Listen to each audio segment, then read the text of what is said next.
The eyes of multiple goblins gleam in the dark. They're running through a forest when a young man suddenly drops from the sky and kicks a goblin in the face. He wields a stick to hit, strangle, and defeat each of the goblins. He sits down amidst their corpses and smiles. In the beginning, Yotsuya Yusuke is just a young, normal high school boy. At school, their advisor does the roll call while his classmates gossip about each other. One of his classmates, Hakozaki Kusue, is absent again due to illness. After class, he leaves the building when he overhears a couple of guys talking about another classmate of theirs, Shindo Iu. She's a popular athletic student who was recently just scouted as a model. Yotsuya ignores all the other students and continues walking. At home, he just plays video games the whole night. The next school day, Yotsuya is erasing the blackboard when he notices Shindo in class. Last night he checked her out and saw that she is indeed a model. To his surprise, Shindo is talking to Kusue. He didn't know that those two were close. He then gets surprised when the two girls glance at him. After class, their advisor scolds him since he hasn't submitted his future plans form yet. He's surprised yet again when he notices that the two girls are still inside the classroom watching him. When the teacher leaves, he goes back to erasing the blackboard. He's about to tell the girls that he was supposed to lock up when he notices that they are already gone. Some strange things start happening around Yotsuya when he suddenly gets teleported and finds himself falling from the sky. Thankfully, he lands in water, but when he looks around, he's not in Japan anymore. He swims away from the mysterious creatures in the water when he notices Shindo and Kusue call out to him. He meets them on the shore, and they quickly warn him about a weirdo about to show up. But before he can understand what they're saying, a white mannequin with half a head starts talking to him. He starts freaking out, but the mannequin just starts his explanation. The mannequin is the game master, and he gives them their quest to fulfill the village chief's request within 14 days. Yotsuya tries to interrupt him to ask a question, but Shindo just kicks him from behind. To his surprise, it didn't hurt. The mannequin then continues to explain that there are still 8 steps left to complete their mission. Upon completion of each step, a new member will join their party until they complete the last steps with 10 members. He then introduces his companions, Shindo, the Wind Wizard, and Kusue, the Warrior. For Yotsuya, the Game Master spins a wheel to determine his occupation, and it lands on one of the smallest sections, a farmer. The Game Master then disappears, and they are back on the shore, with Yotsuya now wearing the garb of a farmer. Later, Shindo explains that she was brought there without warning alone. After she completed the first quest, she returned to their world. She then spoke with Kusue and asked her to be her friend, just as the Game Master instructed. After they completed the next quest, he instructed them to bring Yotsuya next. Yotsuya accepts his new reality because, back on the shore, Shindo taught him how to access his weapon menu, and he was able to manifest his weapons, a hoe and a sickle. While walking through a forest, Yotsuya notices a magical circle in the ground, and Shindo explains that it's a log point, where scenes from the past are stored. Yotsuya touches the log point, and he witnesses Shindo consoling Kusue on her first day there. They then notice 2 goblins in the forest, and Yotsuya quickly charges in with his sickle. Unfortunately, the goblin just breaks his sickle. Shindo uses her wind magic, but it just blows a breeze on the goblin's face. Meanwhile, Kusue is scared of the goblins and accidentally throws her sword at them. Yotsuya tries to pick the sword, but he can't seem to touch it. Only users assigned to the weapons can pick them up. Yotsuya uses his hoe to attack, but it just breaks again, and the goblins hit him in the face, killing him. He then finds himself looking down on his own body and watches as Kusue also dies. He wakes back up, and Shindo explains that they revive after 30 seconds. Since he won't die anyway, Yotsuya asks for Shindo's help and attacks the goblin again. Shindo creates a cloud of dust, and Yotsuya stabs the goblin with the handle of his hoe, killing it, but also dying from the goblin's attack. After they revive, Yotsuya asks the girls how they managed to finish the 2 quests before. It turns out that the first 2 quests were pretty easy, as long as they don't both die. Because if they all die, they die for real. That night, the girls continue explaining the game to Yotsuya, including the map, and how you can ask the Game Master a question as a reward for finishing the quests. Shindo asked him why she was chosen, but the Game Master just replied that someone she knows requested it. Kusue, meanwhile, asked who they were, and the game master told them they were from the future. Later, Yotsuya is patrolling around their camp when he hears the girls shouting. He runs back to them but finds their camp ablaze and Kusue's mangled body on the ground. A large creature was in the distance with Shindo in its grasp. Shindo yells at them to run away, and the beast casually bites her head off. Yotsuya picks up Kusue's body and flees. The next morning, Kusue is now alive, but her hand didn't regenerate. She hypothesizes that it may be because it was eaten. That means Shindo probably won't revive either. Thus, they have no choice but to complete the quest on their own. When they reach a village, the citizens warmly welcome them as heroes. The village chief then gives them their quest to slay the monster called a troll in the countryside. To their horror, it was the creature they just encountered last night. Yotsuya is devastated upon learning this. Kusue has never even beaten a goblin before, so what chance do they have against the troll? Yotsuya decides that Kusue is just useless and tells her to stay in the village while he goes out to raise his rank. Kusue tells him that she wants to save Shindo too, but Yotsuya replies that currently she's just baggage for him. He then walks away with a smile on his face, since this place is clearly more exciting than his previous life. Before they were attacked by the troll, Shindo, Kusue, and Yotsuya were talking about what plans they have for the future. Yotsuya still hasn't submitted his future plans form, while Shindo and Kusue plan to go to the same high school. Not only that, Kusue also plans to go to the pharmaceutical university. Back in the present, Yotsuya is remembering how easily the troll ate Shindo and realizes that he needs to level up to have a fighting chance. While looking for some goblins to fight, he notices a log point in the ground. Upon touching it, he watches as Shindo and Kusue were gossiping about having a future boy comrade. Kusue shares that he hates all boys, while Shindo shares that she hopes it is Yotsuya. There are two Yotsuya in their class, so Yotsuya eagerly hopes that she was talking about him, but he sneezes at the precise moment she clarifies who, so he didn't learn who she was talking about.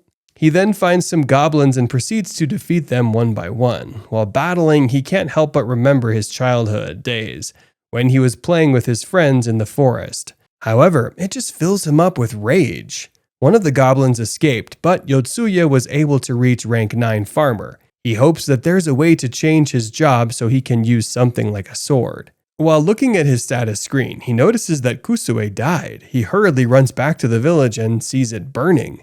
To his bewilderment, Kusue didn't revive after 30 seconds, meaning that the troll ate her. In the destroyed village, he sees a log point and touches it to learn what happened. He watches as Kusue practices swinging her sword, because she doesn't want to be a burden anymore. She was so sickly in the real world that she was a burden to her parents, and she wants to change it here. Yotsuya realizes that ever since coming here, he was only thinking about himself, not his teammates or anyone else.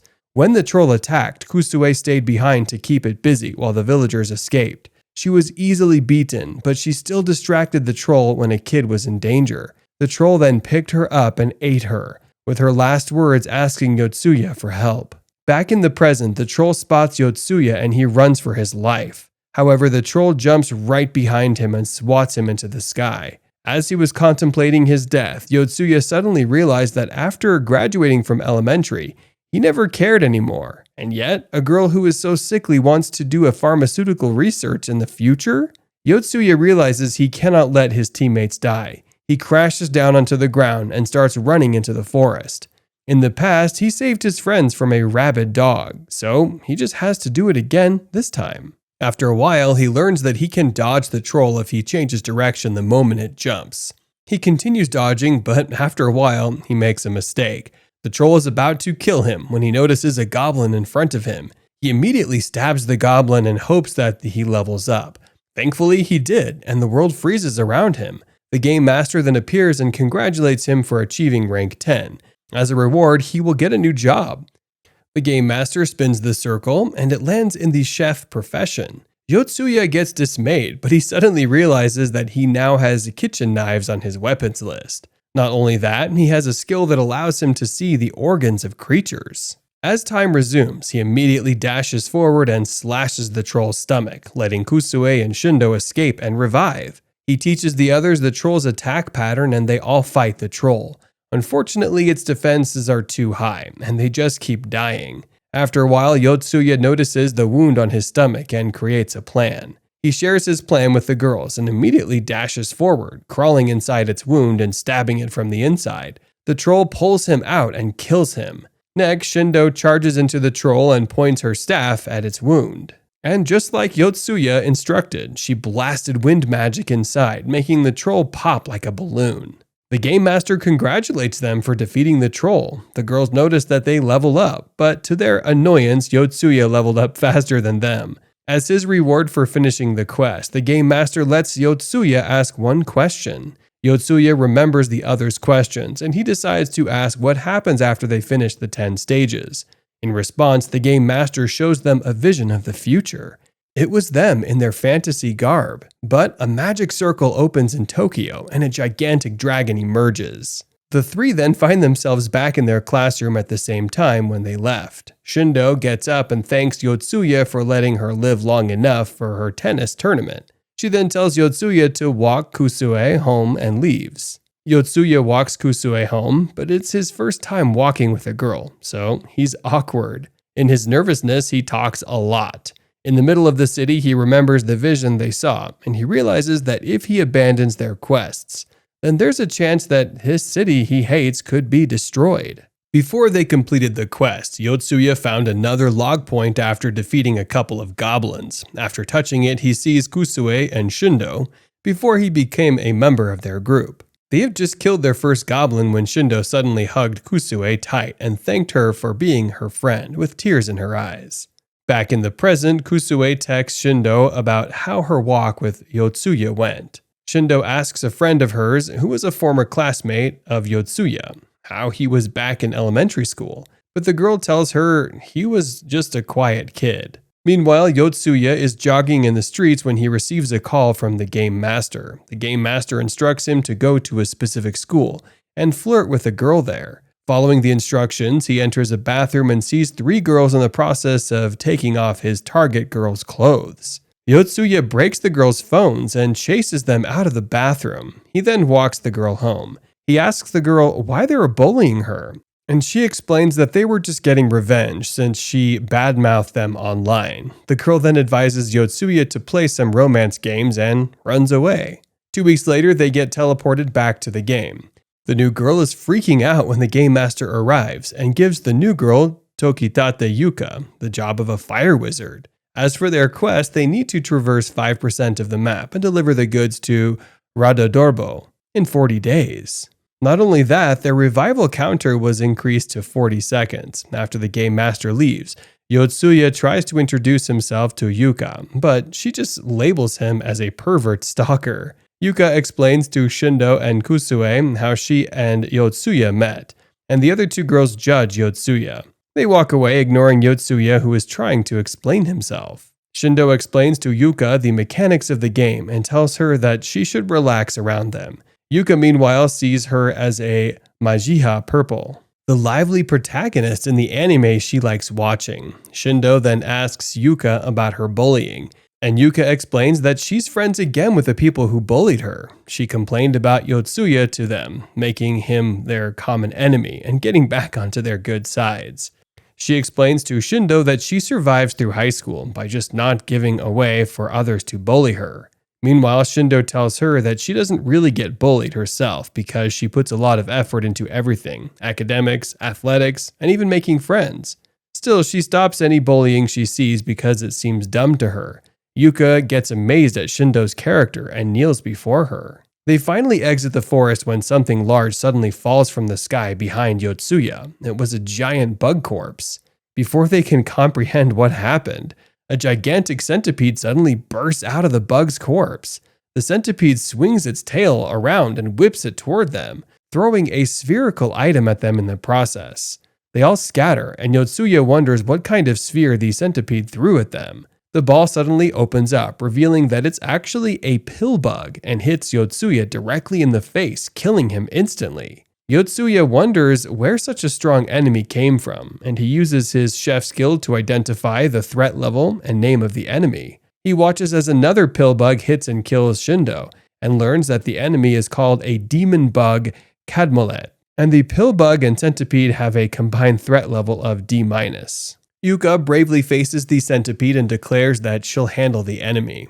It has always been her dream to be a magical girl, just like her idols, Majiha Pink and Majiha Purple. Ever since kindergarten, she had fanatically watched that show and even roleplayed as a magic user. Now that her wish has come true, she points her staff at the enemy and chants her spell. Her mana quickly drains, but to her surprise, nothing happens except that her staff starts glowing. She touches it, and true to her name as a fire wizard, it increased its temperature by 20 degrees Celsius. A Pillbug then hits her in the face and kills her. Yotsuya already expected it since Yuka is just rank 1 mage. Another Pillbug is hurtling at Kusue, who was hiding behind a tree, but Yotsuya deftly catches the projectile and kills it with a kitchen knife. The Centipede roars out loud and sends another Pillbug at them, but he deflects and kills it too. The girls are amazed at his prowess, and Yuka even compares him to her anime crush. Meanwhile, Yotsuya tells the others to stay back as he dodges the Centipede's attacks. He notices that the Centipede doesn't have any venom or spines along its body, so he quickly charges in and holds onto its body at the Centipede's blind spot. He then takes out his kitchen knife and slices off all the Centipede's legs. Now that the Centipede cannot move anymore, they only need to kill it. Thankfully, Yotsuya has another idea. He asks Kusue if he can hold her longsword through her hand. Yuka gets confused about what they're talking about, so Shindo demonstrates to her that the other players cannot use weapons not assigned to them. Yotsuya's idea worked, and together with Kusue, they swung the sword downward at the Centipede's body, killing it and allowing Kusue and Yotsuya to rank up. In a flashback, a crying child is telling her mother that Shindo hit him. Shindo runs away from the park and heads toward the river. She is staring at the river when a high school girl stops by and asks her what's wrong. After telling her what happened, the high schooler advises her to not be violent because she might lose all her friends. Shindo replies she doesn't need any friends, but the high schooler just offered to be her friend instead. The high schooler introduces herself as Sayuri, and Shindo happily walks with her.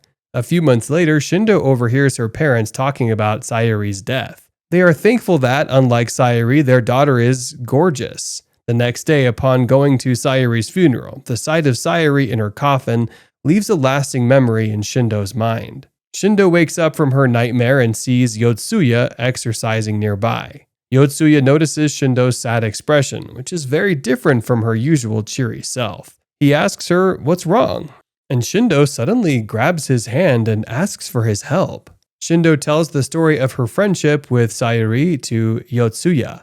In the past, she was known as the local bad kid. After meeting the older girl, Sayuri, her life changed. But one day, Sayuri jumped off her building after getting bullied and died. She then heard her parents talking about how Sayuri's ugliness caused her bullying. Then, when she started elementary school, Shindo herself was bullied. Teachers were mean to her because of her parents, but her friends always defended her. From that moment on, she realizes that her friends are her strength, and she will do everything she can to prevent what happened to Sayuri from happening to her. But when she got transported by the game master, everything she had worked for vanished. Her friends are gone, and she's all alone. That is why she doesn't want to die in this gaming world. Shindo holds Yotsuya's hands again and asks for his strength to help her clear their quests. Yotsuya nervously accepts her request while the others are eavesdropping on them. The next day, they reach the village they had received their quest on, but it was just full of ruins. A traveler passes by and recognizes them as heroes. They ask him what happened to the village, but the traveler tells them that the village there has always been deserted and in ruins. Yotsuya guesses that time may pass by differently between this world and theirs. Kusue remembers the little boy he saved and hopes that he's alive somewhere.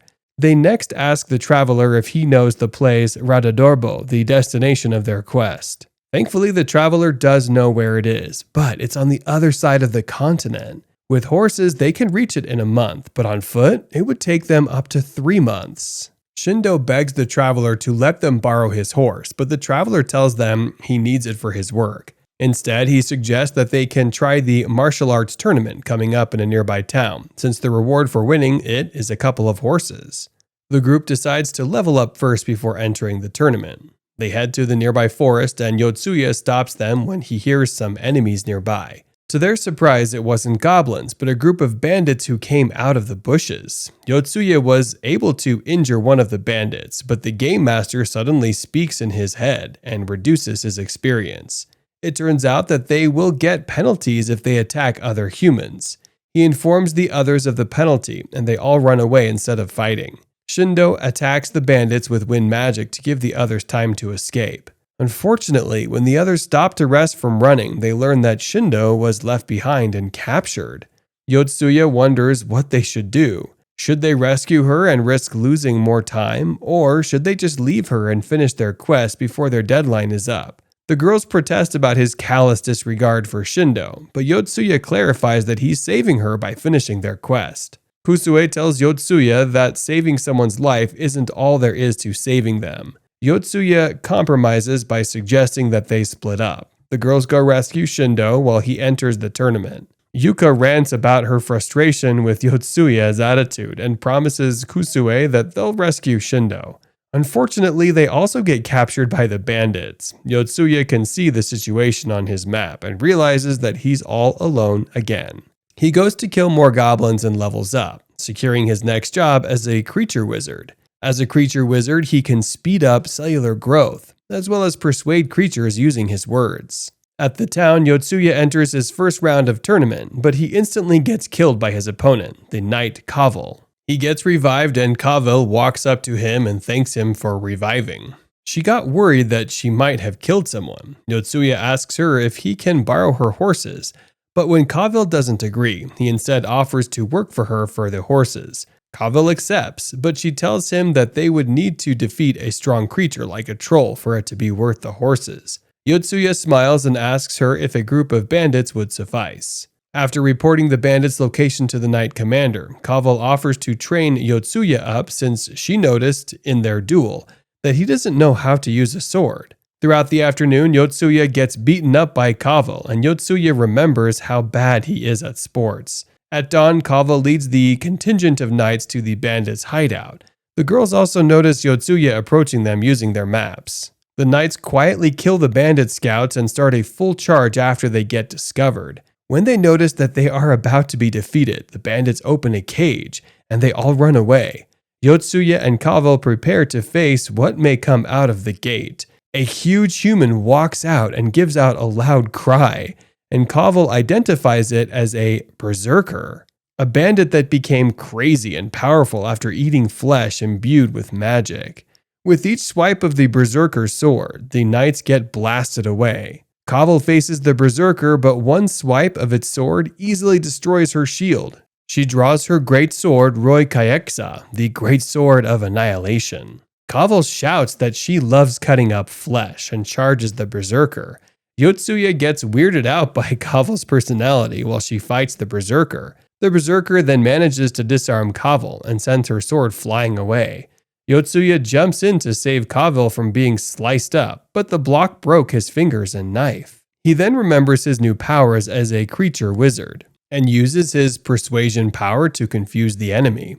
He then stabs the berserker in the back, but the berserker kills him. Thankfully, Kavel swings her great sword and decapitates the berserker. The knights then break into the prison and kill the bandits guarding the girls. After rescuing the girls, Yotsuya apologizes for losing the tournament. They are discussing how they might continue their travels when Kavel happily tells them that she might be able to help. The next day, Yotsuya, the girls, Kavel, and some knights are preparing for their journey to Radadorbo. Kavel volunteered to guard them in exchange for letting her train them. After all, she can cut the heroes up since they'll just revive. In the past, Kusue had always hated PE class. She never got to join games because of her ill health, so she always got low grades in class. Her grade was already dictated just based on her status. That is why she decided to create a drug to cure her and her mom. She promised her parents to study hard and earn scholarships for pharmaceutical school. But now she is imprisoned and the bandits are eyeing them creepily. Thankfully, they were able to fight back. She also witnessed the death of the bandits right in front of her. The violence and actions that were meaningless to her before is now the vital skill she needs to survive in this world. In this new world where knights loot the dead and they have to always be active, she doesn't know who she is anymore. On their journey to Radadorbo, Yotsuya cooks them dinner every time they rest. Kusue still cannot eat since the sight of the dead bandits is always on her mind. She confides to Shindo that she wants to be the one protecting them and stop holding everyone back. Just like Yotsuya, who even now is increasing his rank by cooking food for everyone. Kavil then arrives and asks them to train with her. She first spars with Yuka and then Kusue, tiring her out until she drops. A few knights arrive and report that they have been attacked by goblins while gathering firewood. Yotsuya heals them while Kusue skulks and thinks about how she needs to train more to protect them all. She gives her all-in training with Kavil the next few days, but she still cannot lift her longsword. While they find another group of goblins, Yotsuya volunteers themselves to exterminate them so they can earn some experience points. Yotsuya, Shindo, and Yuka handily fight the goblins while Kusue is still shaking in terror. A goblin up in a tree jumps at Kusue and she raises her sword to impale it. She cries and apologizes to the goblin as it dies. That night, Shindo congratulates Kusue for killing a goblin, but all Kusue can think of is the feeling of the goblin's flesh getting sliced. Kavil herself extols the feeling of cutting up flesh, which again surprises the group. She then leaves to find more goblins to kill. It turns out that when Kavil was a child, she watched her father train, and one of his teachings, the real combat provided more experience, really stuck in her mind. Kusue remembers her promise to be a pharmacist and realizes that she has to protect everyone so they can return alive. During their journey, their wagons get stuck in a crack in the ground. Yotsuya, a knight named Bimsberg, and a squire all help in raising and pushing the wagon to get it unstuck. They continue on their journey until they see another wagon getting attacked in the distance. Kavil can see some soldiers, civilians, and even a child surrounded by monsters. Kusue immediately declares that they have to help them, but Yotsuya reminds her that they're on a very tight deadline. She angrily looks at him and tells them that she'll save them even if she has to do it alone. She reminds Yotsuya what she said before, that saving someone's life isn't all there is to saving them. If she lets a child be in danger, then there's no point in her life anymore. Yotsuya smiles and tells the others that it might be an event by the game master. He suggests that they split up. The others continue on their journey while he and Kusue go rescue the other wagon. Yotsuya and Kusue charge towards the monsters, and Yotsuya identifies the enemies as kobolds, a pretty strong type of enemy. He shouts at the soldiers being attacked that they'll distract the kobolds. Yotsuya uses his pan and his knife, while Kusue uses a shield and a sword to fight the kobolds. Kusue quickly gets killed by a kobold, while Yotsuya is also getting pushed back. He tries to use his persuasion power to talk to them, but they can't understand human speech. He jams his finger in the kobold's eye, but he also gets overwhelmed and killed. Thankfully, the soldiers finally attack and kill the distracted kobolds. When Kusue gets revived, she calmly faces the kobold attacking her and summons her longsword the moment it jumps on her, letting it get impaled on her sword. Yotsuya is amazed at her tactics, and he baits the last remaining kobold to chase him. He then leads the kobold to their wagon, where Kavil jumps out and slices the kobold. After the battle, Yotsuya heals the injured while absorbing some magic from the kobold's blood to replenish their MP, a tactic he learned from the Berserker. The soldiers thank them for their assistance and introduce themselves as soldiers from the kingdom of Daok. They are transporting the civilians to Radadorbo. The civilians are criminals who violated the ban on a foreign religion known as Arturos. They plan to execute the civilians and the child at Radadorbo to warn other Arturos followers. The group is shocked since Radadorbo really came up. They get worried and wonder if the people about to be executed are the goods they are meant to deliver. Yotsuya remembers how he got a penalty for hurting humans. So, will they finish the quest if they deliver the heretics? Or would it fail since they caused them to get killed? Kavil protests and points out that Radadorbo is not under the kingdom of Daok's authority. Therefore, they don't have the right to execute citizens on foreign ground. The soldier angrily asks who she is and mocks her when she learns that she's from Cortinel, a tiny nation with no value. Camilto, the soldier, and Kavel get so angry at each other that they draw out their weapons. Kavel states that the Dayak kingdom is a dictatorship looking to conquer the whole continent, while Camilto gets angry and defends his nation. Thankfully, Shindo interferes and stops them. Later, the heroes talk about what they should do. Yotsuya shares his theory that this might be the quest they need to do. Yuka suggests that maybe they can deliver the citizens to Radadorbo, but stop their execution. That way, they accomplish the delivery and stopped humans from dying. The others agree with her decision. They continue their journey together since Camilto also doesn't have a choice but to rely on their protection. Moreover, they cannot allow the citizens to die until they get executed. Meanwhile, Yotsuya is inside the wagon, continuing to heal the child. He needs to gather more information so they can decide what they need to do. As the sun sets, Camilto stops the caravan and tells them to rest. Later that night, Yotsuya and the others speak with the citizens to know their side of the story. The citizen tells them that the kingdom of Dayak is divided between the citizens who worship only the king and the citizens who worship both God and the king. Both sides continued their hostilities, insisting that the other side started it, which led to prolonged conflict where each side destroyed everything the other believed in. Unfortunately, the kingdom's statues were destroyed in the conflict, so the king prohibited the religion and executed its believers. The citizen is sad because in peaceful times their God advocates love and peace. But some of his fellow believers failed to comprehend this and instead divided the kingdom into two. After hearing his story, Yotsuya decides that they next have to learn Camilto's side of things. They talk to him by the campfire and Camilto explains that they need to kill the heretics in Radadorbo to set an example. The Arturos religion comes from outside the continent, and since Radadorbo's port is the gateway to this continent, they must be halted there. He tells them that it's vitally important to dampen their morale as soon as they set foot on the continent, preventing the heretics from propagating further. Yotsuya asks him if they really need to go that far, so Camilto shares an event from his childhood. He was just a child waiting for his father to come home, but when he did, he was without a leg and an arm. The fate of the war orphans and families whose men could no longer work was already set in stone. Thankfully, their current king, Dayak V, changed that history. He rewarded all those who fought in the war and lost families with one slave each. He intends to establish more colonies outside the kingdom to improve the citizens' lives. Thus, Camilto happily served his king since his family was spared from homelessness. He tells the heroes that their king never abandoned the weak and just desires the unification of the continent for the good of the people. The heroes are quietly contemplating what he said, thinking of the Earth's brutal past of imperialism.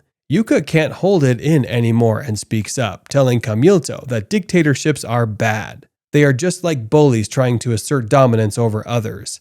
The kingdom of Dayak is a big nation attacking smaller ones, and once they capture the smaller country, their citizens are made into slaves.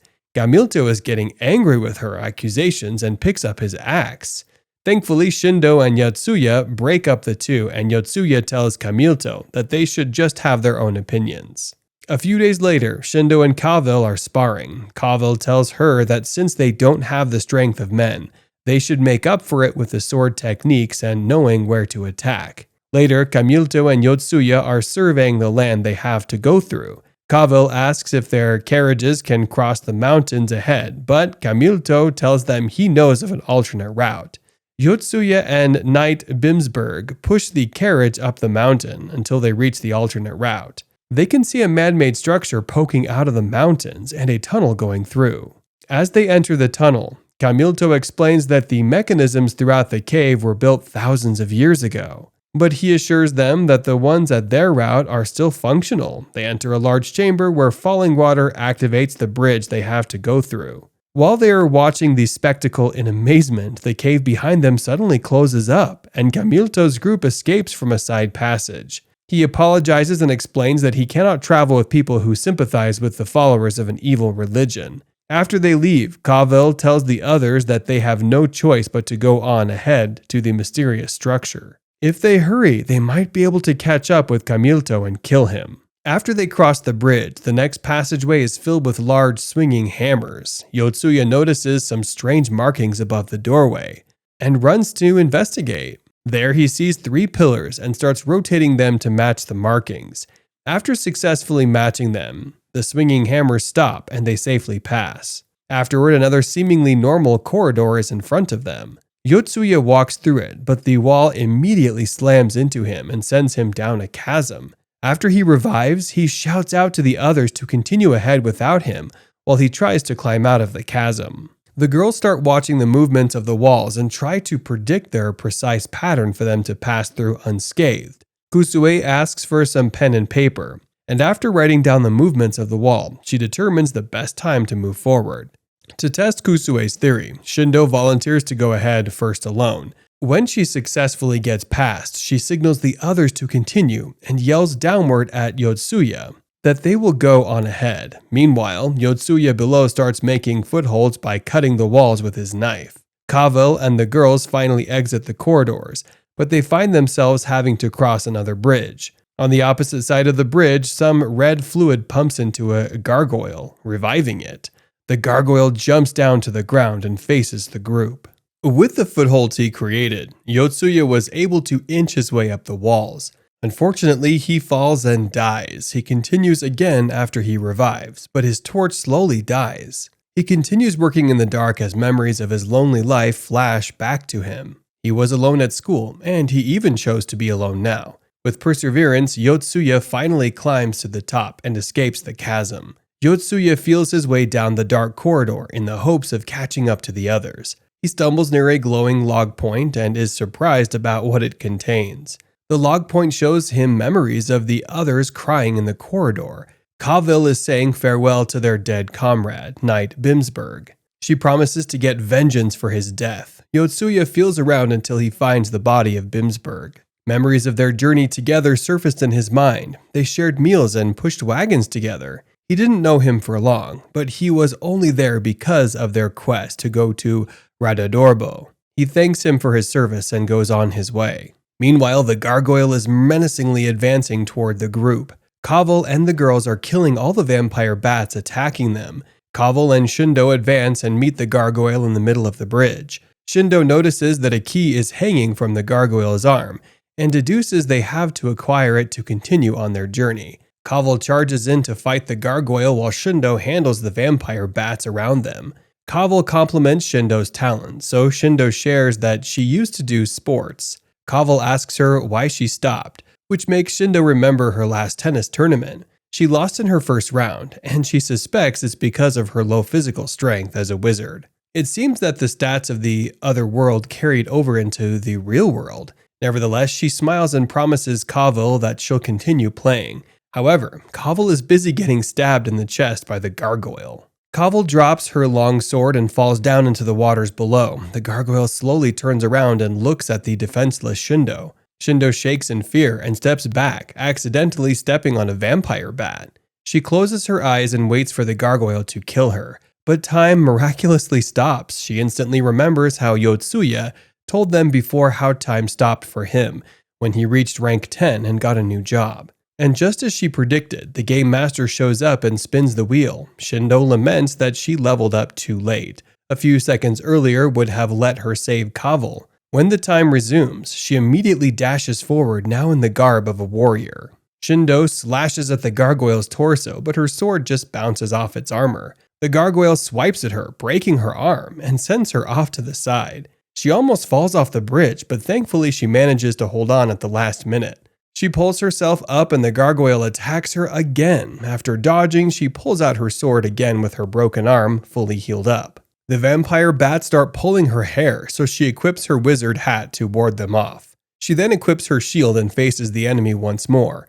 She notices that the gargoyle is bleeding from a stomach wound, an earlier attack by Kavel. She then remembers how Kavel taught her that there are specific parts of an enemy you attack. You can stab the enemy's heart either from the neck or below the ribs. Shindo visualizes the gargoyle's heart and rushes in again. She deflects it at its first attack, but the second attack cuts off her sword arm. She blocks the next attack and somersaults her way into its head, catches her chopped sword arm and stabs it right at the gargoyle's neck. Meanwhile, Yotsuya is running toward the others using the map as his guide. He questions what his purpose in life is. He remembers his childhood friends and the stories his teammates shared with him. Why was he chosen as a player? Considering their lineup, he suspects that he might be the leader. When he finally reaches the outside, he's just in time to see Shindo defeat the gargoyle. The squire worriedly points at the river below, and Yotsuya sees Kaval's sword at the bridge's edge. He immediately runs and dives into the pool. A few hours later, Kaval wakes up inside a wagon. The wound on her stomach is now just an ugly scar, and the squire beside her tells her that Yotsuya healed her. Yotsuya even absorbed the blood of the monsters from the cave to replenish his MP in the hopes of healing her. Now, Yotsuya is unconsciously lying down on the side of the wagon, drained from all his efforts. The squire exits, leaving Kaval alone with Yotsuya. Kaval closes Yotsuya's eyes and lightly kisses him on the lips as thanks. She didn't notice that the other girls were looking at her. She blushes hard and asks them to keep it a secret. Later, she tells them that Yotsuya kind of reminded her about herself. They're both struggling against life. She then shares the story of how she became a knight. She ranked 70th out of 3,000, but her father ranked 2nd, while her brothers also ranked in the top 20s. Later that night, Yotsuya wakes up from his sleep shouting that he figured out something. The girls came near to him and Yotsuya explains what he found out. The past quests weren't clear as to what village they should help or which goblin they have to defeat. They could have helped any village or defeated any goblins, meaning on this quest it might be that they can deliver any goods too. Thus, Yotsuya suggests they split up. Since they are now still determining what goods they have to deliver, Yotsuya suggests that one group follows the Deok soldiers and saves the prisoners, while another group looks for a different cargo bound for Radadorbo. The two groups will be Team A, composed of Kusuye, Shindo, and the Squire, who will search for the cargo, while Team B is composed of Kaval, Yotsuya, and Yuka, who will follow the Deok soldiers. Team A follows the main road to Radadorbo, hoping to find a settlement or a traveling merchant they can escort. Meanwhile, Team B is left behind to plan out their attack on the Deok soldiers. They have the element of surprise since the Deok soldiers would think they died in the cave, but Kaval worries that they might start a war. Before they entered the cave, Kaval saw Camilto send a message by bird back to his homeland to report on their progress. If the Deok kingdom is aware of the feud between Camilto and Kaval, then it might start a war if they kill him. Since Deok kingdom is much larger than Cortanel, Kaval's kingdom would surely be defeated. Thus, their first order of business is to find a way to get Camilto to write a letter saying Cortanel is not the enemy. Yotsuya knows that the Deok kingdom might just declare war anyway, but he wants to hurt them as much as they hurt them. And with this, Yotsuya has an evil plan. The next morning, they catch up to the Deok soldiers and watch them. Later that night, they go through their plan again, and Yuka comments that Yotsuya's plan makes him look like the villain. Yotsuya shares that he played a lot of RPG games, so he's used to thinking about how to kill enemies.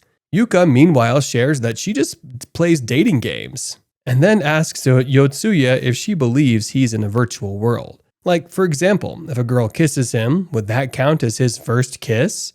Yotsuya thinks she's planning to kiss someone, and he tells her that it's the experience that counts, so it doesn't matter if it's virtual or not. Later, Camilto is debriefing his men about their mission when Yotsuya suddenly shows up. They are surprised that he's still alive, and they immediately draw their swords. Yotsuya stops them and tells them that he just wants to negotiate. Heroes don't die, so Camilto knows he can't beat them. Yotsuya then explains that from their expedition, everyone died, while 2 of the heroes fell into a hole. The only ones left are him and Yuka, who he calls from the shadows.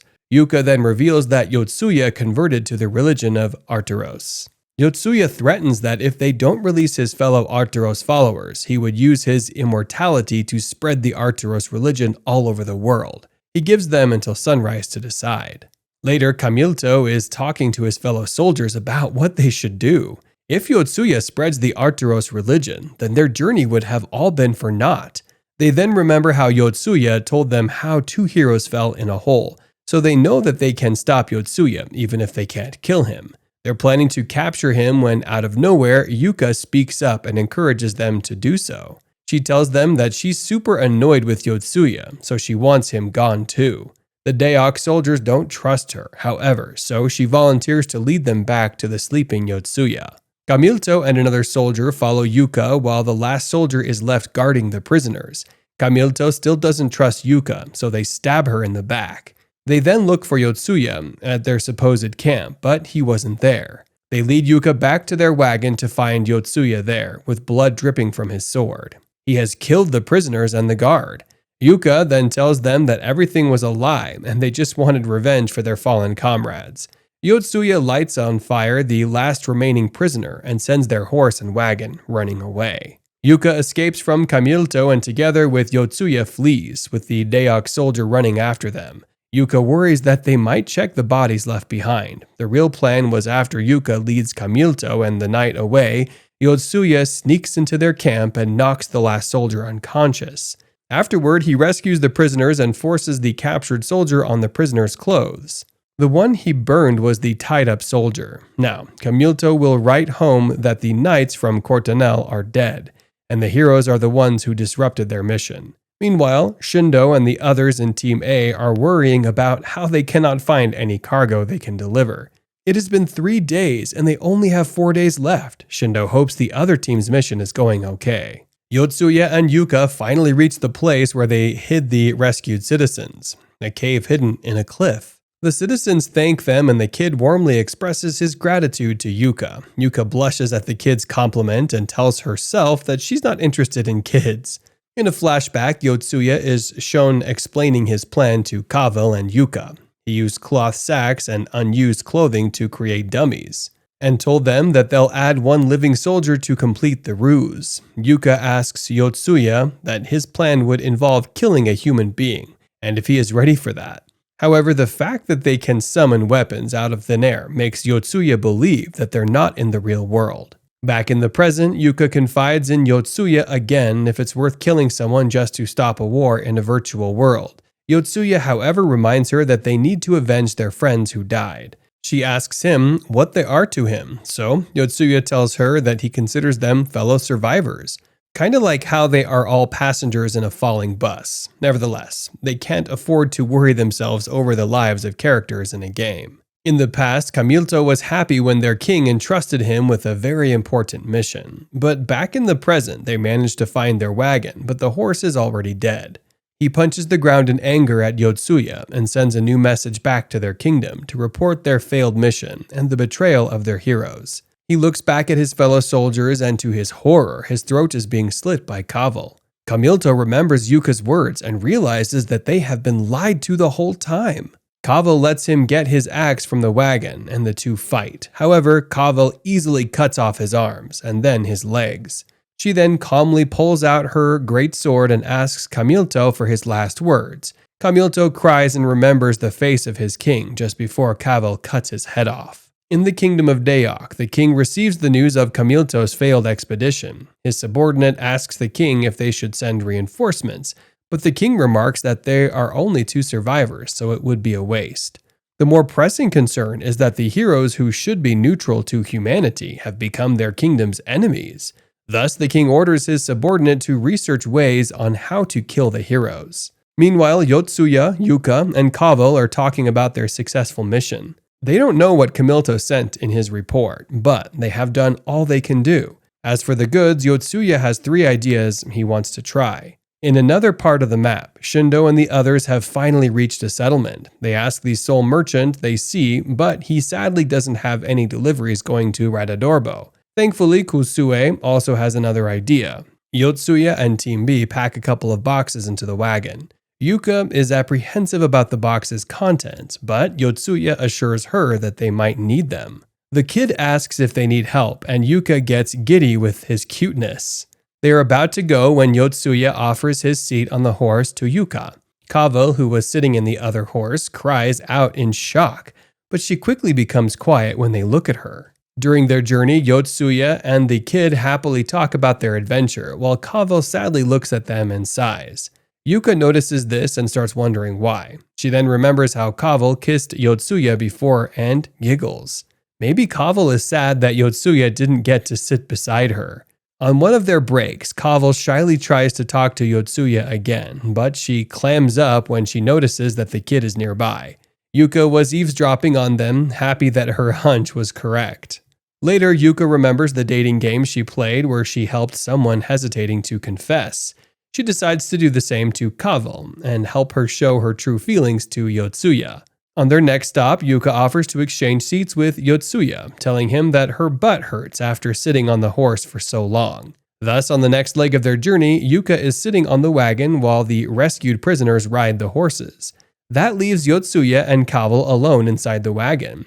Yuka's imagination runs wild thinking of the dating games she played. But when she peeks inside the wagon, she just sees the two sleeping. Yuka commences her next plan on their next break. She remembers in her games how sharing a task can help two people confess their feelings. Therefore, she hopes to let Kavel help Yotsuya with his cooking. She gets surprised when Kavel is well ahead of her by bringing home a large boar she killed. Unfortunately, it didn't seem to be a romantic incident, which leaves Yuka disappointed. After eating, Yuka decides to just force the two to spend some time together. She goes to Kavel and tells her that it's time to train Yotsuya. As the two start sparring, Yuka's thoughts once again wander to the lovely-dovey scenes in her games. Unfortunately, her dreams come crashing down when Kavel ends her training session and tells Yuka it's her turn. Later, Yuka is disappointingly sitting back on the horse and complaining while Yotsuya wonders what's wrong with her. Meanwhile, Team A is pursuing Kusue's idea. She surmises that there must be delivery companies that transport cargo in this world, so they just need to wait on the road for one of those and escort it to Radadorbo. They hail the passing merchant and offer to escort him to Radadorbo. The current guard of the wagon, however, complains that they're taking away his job. He challenges Shindo to a duel, but he gets hopelessly defeated. That night, Yuka sadly laments that she wasn't able to help Kavel express her feelings. She's about to go to sleep when she hears Kavel finally talk to Yotsuya. Kavel blushes and tells Yotsuya that she has something she wants to say to him. She shyly smiles and expresses her thanks for his help in avenging Bimsburg. She found it hard to find the time to thank him all day long, and now she feels better. Kavel goes to sleep while Yuka, who was eavesdropping again, is disappointed that she misread the whole situation. The next morning, Team A helps the merchant they met with his cargo, and the previous guard is now thankful for their help. Meanwhile, Team B is also making good progress towards Radadorbo. Yotsuya explains to Yuka their plan upon reaching Radadorbo. They have prepared 3 different cargoes. The first is the 3 condemned convicts, who they will deliver to a church, where they'll be kept safe. However, upon doing so, their quest didn't get completed. They go to their next delivery, the personal effects of the Dead Kingdom soldiers. If they can sell them, they might be counted as goods. Sadly, this also didn't complete the quest. Finally, they had to deliver their 3rd cargo, the suspicious-looking boxes. Meanwhile, Team A is also close to successfully guarding the merchant to Radadorbo. They wonder if they could complete the quest when they suddenly get notified that it's already completed. Team B's 3rd cargo did the job. They delivered the boxes containing the heads of the dead soldiers to the authorities and repeated the atrocities they committed. Kavel also tells the authorities that if they need more proof, they can go to church where the victims are staying. The guard thanks them for their service and tells them that there's no need to bring the heads in the future. Yotsuya and the others just worryingly laugh. Later, Yuka still can't believe that the soldiers' heads would be the ones to clear the quest. Yotsuya tells her that it was probably just all up to how the game master felt. Team A then meets up with them, and they now only have one more quest to do: explore more of the map to reach 5%. They only have a day and a half left, so the girls synchronously suggest that they should split up and head in different locations. The heroes each go their own way, walking away from Radadorbo to cover more ground. Yotsuya can see the city from the mountain he's in, and check the map to see how the others are doing. They have traversed 4.96%, close to the required 5%. Yotsuya then notices that it's starting to snow. The snow is falling all over the region, and Kavel watches the weather from a tavern in the city.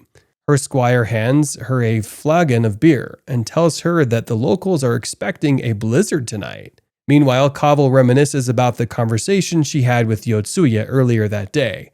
The two watch the sunset as Kavel says her farewell to Yotsuya. They shake hands, and Kavel is about to say something, but Yotsuya is already leaving.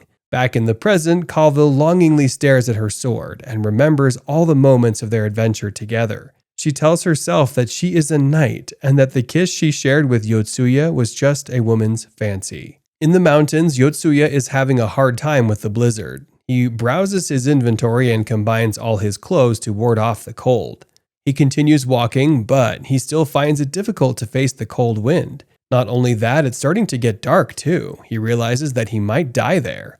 And since Shindo and the others didn't revive when the troll ate them, that means they can't revive if they are not in the environment where they could survive. If he dies in the cold, then his body would revive out there in the mountains.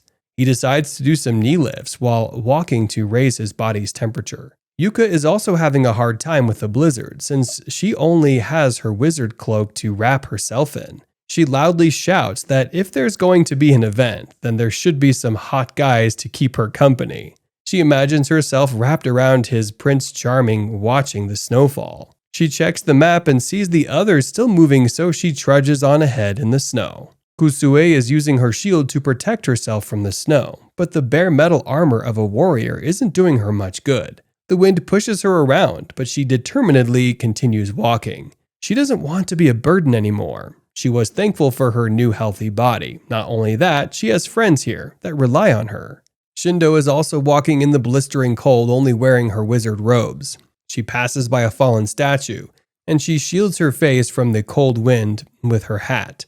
She realizes that she's now alone. The last time she was alone was when she needed to do the first quest on her own. Everything she had worked hard for, the relationships she built, were instantly taken from her. She thought that as long as she was surrounded by her friends, she wouldn't end up like Sayuri. She continues walking when she sees a snowy stone ahead. Kusue is finding it hard to continue anymore, and she checks her map to see the others' statuses.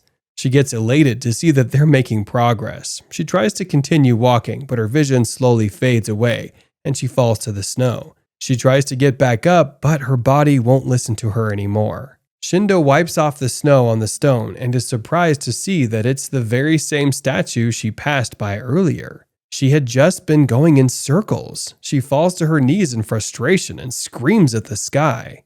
Meanwhile, Yotsuya is also about to give up. They have all been walking for a couple of hours. He checks the map and sees that most of them have stopped moving in the blizzard. Moreover, they still need around 10 kilometers to clear the quest. He continues walking, regretting the knee lifts he did earlier, which sapped away his strength. The girls are now succumbing to the cold, so he has to continue. He thinks about digging out a shelter and waiting for the storm to pass, but he's not sure if they have enough time. Yotsuya then hears a roar behind him, and when he looks back, a large yeti is standing menacingly looking at him. The yeti attacks him and injures him in the back. Thankfully, he dodges the next strikes and takes out his knife. He also uses a pen to block the yeti's blow. Later, he finally defeats and kills the yeti. He notices that the monster is just skin and bones, which might have forced it to look for food. Not only that, small baby yetis come out of the snow and huddle near the dead yeti. Yotsuya wonders what he should do. The baby yetis would die if left out in the cold. He remembers that he doesn't have enough time and walks away. He continues on his trek, and the only thing going through his mind is the thought of his teammates. He doesn't want any of them to die. He defyingly shouts at the sky that he won't die, but the snow underneath his feet suddenly gives out and he falls into the darkness below. Under a stormy sky, Majiha Pink and Majiha Purple face their greatest enemy. The Demon King fires a bolt of lightning at Majiha Purple and captures her in a sphere of magic. The Demon King laughs and tells Majiha Pink to surrender to his might, but Majiha Pink stands back up. She tells the Demon King that they will never give up, and a pink aura starts enveloping her. Majiha Purple smiles as she sees her sister not give up, and lends her her magic power. Combining their magic, Majiha Pink evolves and a pair of glowing magic wings sprouts behind her. With her more powerful form, she fires her wand at the Demon King, banishing him from the world. This was the series Yuka loved watching as a child. She even has her own wand since the Majiha sisters were her role models. She copied everything they do as she wishes to be a magical girl and save the world. But now, she can't even light her staff. She's just hiding underneath a makeshift shelter to escape the cold. She recognizes her limitations and that she just hangs out with her classmates who are much stronger than her. She talked trash behind their backs, but then used Yotsuya to be friends with them again. As Yuka loses hope, her staff slowly fades away. Meanwhile, in a hole in the ground, Yotsuya wakes up to find himself in an ancient dungeon. He died, but thanks to the shelter of the dungeon, his body was able to revive. The walls of the ancient dungeon glow faintly, and Yotsuya decides to follow it. He sees a couple of skeletons in the corridor, but he keeps walking until he reaches a juncture in the corridor. He checks his map and sees that he's still making progress. Kusue's spirit tries to wake up her dead body, but she sadly cannot revive due to the harsh environment she's in. Shindo wakes up from her nap and sees the notification stating Kusue is now dead. She resumes her trek across the mountainside as the wind slowly dies down. After a while, she notices the twinkling lights of a village in the distance. She quickly walks toward it in the hopes of borrowing some sled or sleigh to speed up her travel. She doesn't notice that she's now stepping over a frozen lake with icy cold water underneath. She finally hears the cracks echoing in the wind as cracks spread underneath her and send her tumbling down in the waters below. Her death notifies Yotsuya, who was carefully watching the map. He noticed that she was moving earlier, but her dying dampens his spirit. More so, he just ran into a dead end. He goes back to the corridor and looks for another way, but all that he finds are dead ends. He even crawls in a tight tunnel, but still finds himself lost. The ground suddenly shakes beneath his feet, and a large earthworm-type creature bursts out of the earth. The creature simply looks around and burrows down to the earth again. Yotsuya decides to follow the creature as it makes tunnels under the ground. It periodically excretes glowing green poop that he has to shove aside to continue his crawling.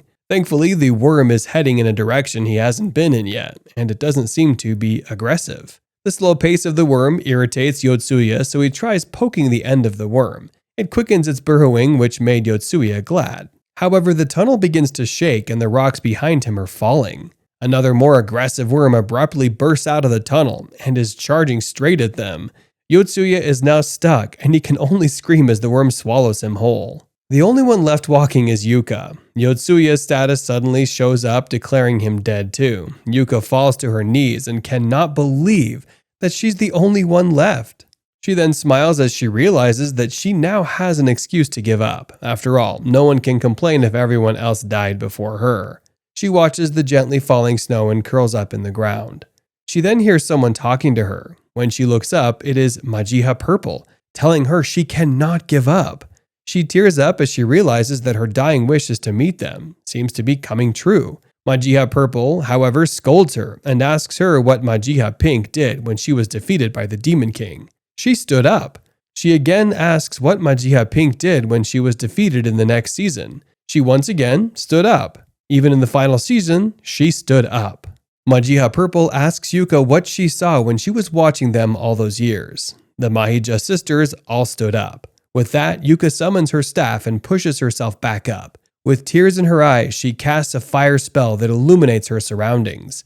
Thus, Yuka continues walking with the vision of her favorite male character in her favorite video game, leading her on. She also happily imagines all the Majiha sisters beside her cheering. She happily continues walking, but she wobbles on her feet as her energy gets drained. She's about to faint when a stranger suddenly warns her not to sleep. It was a pretty lady astride a very large cat-like creature. The lady recognizes her as a player and offers her a ride. Yuka accepts her outstretched hand and they ride the large cat together. She tells the lady all about their mission, and the lady shows her surprised to learn that they're on the 4th stage already. The time clocks down to 3 minutes, and Yuka carries out that they won't be able to make it. Seeing her desperation, the lady pulls out her lance and asks the wind spirit, Silly Feed, to lend her her power. A white light shines from her spear, and the cat magically runs into the sky.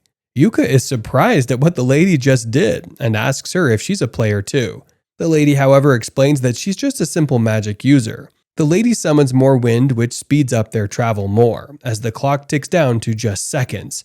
Yuka closes her eyes, hoping that they'll make it. Shindo, Kusue, and Yotsuya are surprised, and they look around to see who completed the quest.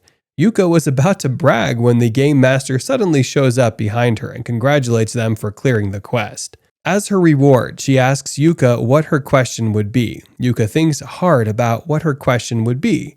Should she ask about the lady who helped her since she suspiciously saved them at the last minute? She looks at each of her teammates, and when she sees Yotsuya, she realizes what she has to ask. She faces the game master and asks her if this world is virtual reality or truly real. The game master casually explains to her the concepts of parallel worlds. For example, if one is at an intersection and chooses right, a new parallel world is born, where one chooses the left path instead. Every time people make a decision, the potential number of parallel worlds in the universe increases in a branching structure. Another example would be, what if the person dies in an accident? Well, there would be a parallel world where he doesn't die. If this happens to your parents, then there is a world where you wouldn't be born at all. With each iteration of these in history, parallel worlds become more and more unrealistic the farther they branch away from the original. And this repeats eternally since the birth of the universe. The game master and his peers can observe and travel between parallel worlds that exist on a similar wavelength. Currently, they are in a world that branched off 4.6 billion years ago, where a sentient race identical to humans came to exist and lived through a history similar to human history. It is Earth, but based on a different possibility. Yotsuya tries to ask what that means, but the game master tells him he doesn't have the right to ask questions. The game master then clarifies that they are not in a virtual reality, but instead a parallel world. Technically, the heroes are the only things in the world that are virtual. Thus, everything in this world, from the sky, the sea, the land, the creatures, and the humans, are all perfectly real beings. Yuka horrifically looks at Yotsuya, who is struggling with the fact that he killed real people with his own hands. After the game master's explanation, Yotsuya wakes up back in his room on Earth with his cell phone beside him. His vision shakes as he questions if he did kill real humans. He quickly runs into the balcony and thinks about what happened. Later that night, he's sweating on his bed, still thinking about it. He always wished people would die, but after finding out that he killed one, his heart wouldn't stop pounding. Like a roller coaster or skydiving, he feels like he can't stop anymore. A few days later, Yotsuya is back at school playing PE.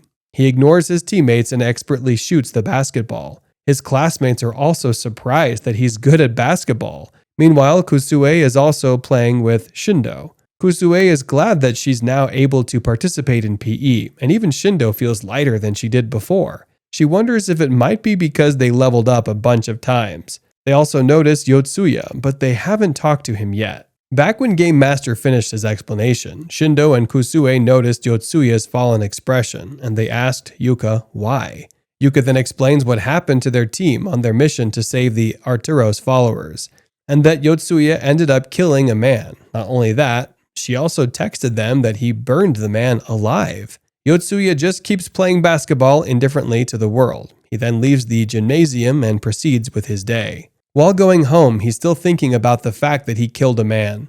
To his surprise, he suddenly receives a new message from the game master. However, it wasn't a mission as he expected. Instead, it was asking him what his honest feelings are. He angrily goes home and wonders if him killing someone is part of the game master's plans. However, he was sure that he himself chose to do it because he only considered them NPCs in the first place. Yotsuya then notices a strange girl in his room. He freaks out, but the girl just asks him why he never replied to her email. He then remembers the game master's email and is shocked to find out that she was him. He then tells her about his feelings and that he was justified in killing them, since they are evil people in the first place. Nevertheless, he feels like killing the guy was a mistake, and if he had known the truth, he wouldn't have wanted to do it. After hearing his explanation, the game master invites him to meet the next player. Yotsuya asks her why she had him flirt with Yuka before when he recruited her, but she ignores his question. She gives him a hat to hide his face and they go to eat in a Chinese restaurant. Inside, she explains that one of the customers sitting there is a drug dealer. In 20 seconds, the new player will enter the restaurant and kill him. The player's name is Tori Keita, a 19-year-old male. With him is his 14-year-old brother, Shuji. Just as she predicted, 3 armed goons wearing masks and wielding bats suddenly enter the restaurant. Yotsuya can't recognize which one might be the next player, so he trips them when they try to run in to attack the man. He then explains to them that they shouldn't kill people. The man on the ground hits him with a bat, so he kicks him in the stomach. He then steals the enemy's bat and blocks the attack of another goon. After kicking one of them away, one of the guys shouts, "Shuji!" And Yotsuya realizes he must be the new player. He rips off the guy's mask and tells him that the drug dealer already ran away. As such, he and his brother should run before the police show up. Another gangster-looking guy walks in and asks Yotsuya if he's part of the drug dealer's group. When he denies it, the gangster points a gun at him and warns him not to lie. Yotsuya is panicking when the game master suddenly speaks up and offers him his wizard gauntlets. He immediately puts it on and rushes to attack the gangster.